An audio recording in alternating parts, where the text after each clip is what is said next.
Friends, welcome to cinema சம்பவம். இன்றைக்கி நம்ம பார்க்கக்கூடிய படம் வந்து த சர்ஃபர். அமேசான் ஓடிடி பிளாட்ஃபார்மில் தமிழ் டப்பிங்கில் அவைலபிலிட்டியாக இருக்குது. இது வந்து ஒரு ஆஸ்திரேலியன் படம். நிக்கலஸ் கேஜ் மற்றும் பலர் நடித்து வெளியாக இருக்கக்கூடிய படம்.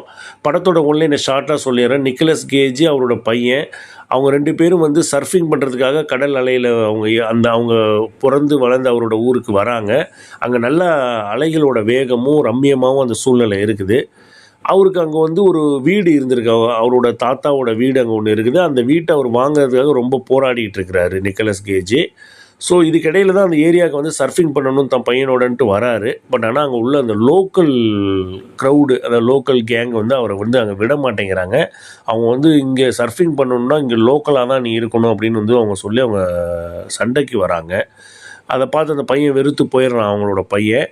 இதுக்கிடையில் அவங்க மனைவியுமே இவர் டைவர்ஸ் கேட்டு ஃபோன் காலில் வந்து ஒரு மாதிரி அவருக்கு தொந்தரவு கொடுக்குறாங்க. அவர் ஏற்கனவே மன உளைச்சலில் இருக்கிறவருக்கு இங்கே சர்ஃபிங்கும் பண்ண முடியலன்னு தெரிஞ்சவுடனே ரொம்ப அவர் வெறுத்து போயிடுறாரு. அவர் இருந்தாலும் போராட போய் அந்த க்ரௌடு, அந்த கேங்குக்கிட்ட போராட போய் அவரோட காரையும் மொபைலையுமே இழந்துடுறாரு. அவங்க டேமேஜ் பண்ணிடுறாங்க. ஸோ அவர் அந்த இடத்த விட்டு போக முடியாத ஒரு சூழ்நிலையும் உருவாகிடுது. ஸோ அவருக்கு ஃபுட்டு கிடைக்க மாட்டேங்குது, தண்ணி கூட அவங்க கொடுக்க மாட்டேங்கிறாங்க அந்த கேங்கு. ஸோ அந்தோட வெளிப்பாடு தான் இந்த படமாக வந்து கொண்டு போயிருக்கிறாங்க.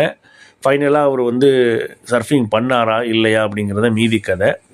இது வந்து திரைக்கதையும் சரி கதையும் சரி அந்த அளவுக்கு ஸ்ட்ராங்காக இல்லைனாலும் அந்த நிக்கலஸ் கேஜின்ற ஒரு மனுஷனுக்காக இந்த படத்தை பார்க்கலாங்க. ஒரு எக்ஸ்பீரியன்ஸ்டு ஹாலிவுட் ஆக்டர் என்றைக்குமே எக்ஸ்பீரியன்ஸ்டு ஹாலிவுட் ஆக்டருங்கிறத அவர் நிரூபிச்சுக்கிறாருங்க. படத்தில் அவர் வந்து இனிஷியலாக காட்டும்போது நல்ல முகப்பொலிவாக வராரு.